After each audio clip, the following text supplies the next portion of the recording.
অপ্রয়োজনীয় প্রশাসনিক জটিলতা পরিহার করে দ্রুত বাস্তবসম্মত এবং জনস্বার্থ সংশ্লিষ্ট যে সকল সিদ্ধান্ত সেগুলো গ্রহণ করার জন্য তাদেরকে নির্দেশনা দেওয়া হয়েছে।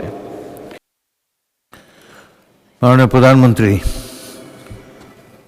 বিসমিল্লাহির রহমানির রহিম। মাননীয় স্পিকার, আপনাকে ধন্যবাদ। মাননীয় সংসদ সদস্য জনাব আবুল কালাম, আপনার প্রশ্নের জন্য আপনাকেও ধন্যবাদ। মাননীয় স্পিকার, বিষয়টি সঠিক। জেলা প্রশাসক সম্মেলন 2026-এর উদ্বোধন অনুষ্ঠানে জেলা প্রশাসক এবং কমিশনার বৃন্দ যারা উপস্থিত ছিলেন তাদেরকে কিছু নির্দেশনা দেওয়া হয়েছে সরকারের পক্ষ থেকে। নির্দেশনাগুলি মোটামুটি নিম্নরূপ। মাননীয় স্পিকার, প্রশাসনিক কার্যক্রমে দক্ষতা, স্বচ্ছতা এবং জবাবদিহি নিশ্চিত করার চেষ্টা করা।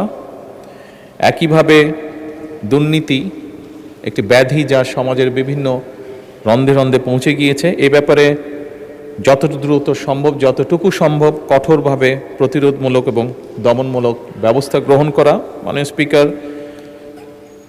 আমাদের সাধারণ মানুষ বিভিন্ন সময় বিভিন্ন কাজে জেলা প্রশাসকদের কাছে যেতে হয়, বিভিন্ন নানা কারণে জটিলতার সৃষ্টি হয়, তাদের কাজে বিলম্ব হয়। সেই জন্য অপ্রয়োজনীয় প্রশাসনিক জটিলতা পরিহার করে দ্রুত বাস্তবসম্মত এবং জনস্বার্থ সংশ্লিষ্ট যে সকল সিদ্ধান্ত সেগুলো গ্রহণ করার জন্য তাদেরকে নির্দেশনা দেওয়া হয়েছে। একই সাথে মাননীয় স্পিকার, নিয়োগ, বদলি এবং প্রমোশনের ক্ষেত্রে মেধা এবং দক্ষতা এই বিষয়গুলোকে প্রাধান্য দেওয়ার নির্দেশনা দেওয়া হয়েছে। প্রশাসনিক কাঠামোর কার্যকারিতা বৃদ্ধি এবং স্বাভাবিকভাবেই যেহেতু বর্তমান সরকার একটি জবাবদিহিমূলক সরকার, জনগণের কাছে জবাবদিহি করতে বাধ্য, সেই জন্য প্রশাসনে আমরা চাইছি জবাবদিহিতা নিশ্চিতকল্পে প্রয়োজনীয় যে সকল সংস্কার সেগুলোর উদ্যোগ গ্রহণ করা।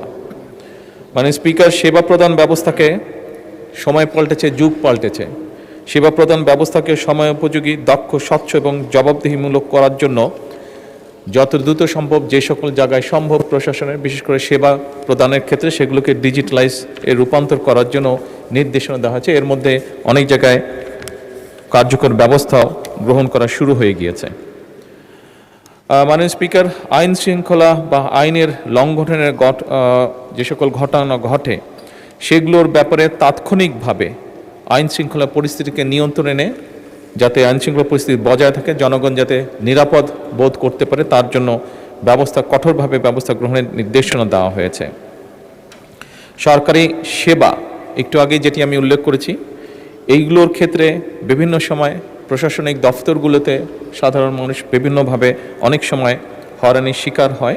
এই হয়রানি মুক্ত করার জন্য এবং দেরি যাতে না হয়, যত দ্রুত সম্ভব মানুষটিকে একটা সহযোগিতা করা যায় এবং একই সাথে এগুলো যাতে অ্যাকাউন্টেবল বা স্বচ্ছ রাখা যায় সে ব্যাপারেও কঠোর নির্দেশনা দেওয়া হয়েছে। মাননীয় স্পিকার, ধন্যবাদ।